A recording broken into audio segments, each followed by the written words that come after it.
Hey gang, happy Monday again. Let's talk this time about, in the past we've talked about what we call trip to the moon, which means we're going to analyze our progress more often. We're not going to wait till too late to make some adjustments, and that whole idea of a trip to the moon. If you haven't seen that video, go back and take a look. Along that same vein, I teach a lot in our 100K about what we call weed yourself daily. Now you got to be careful how you say that and where you say that, but weed yourself daily means this. Let me tell you a quick story. Two neighbors of mine who in an older home I used to live, a home I used to live with at.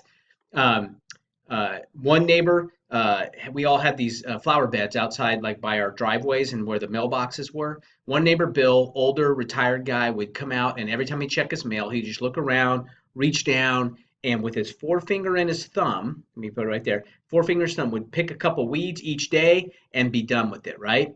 Well, my other neighbor, Robert, would not do anything for a year, and at the end of the year, he would have these massive weeds that had 6-inch trunks. He had to get a chainsaw out.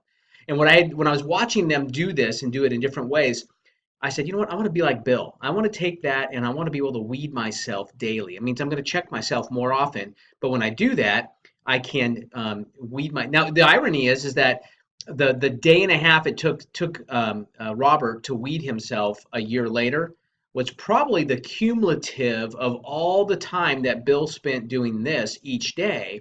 But when you do it each day at 22 seconds at a time, it doesn't feel like work, right?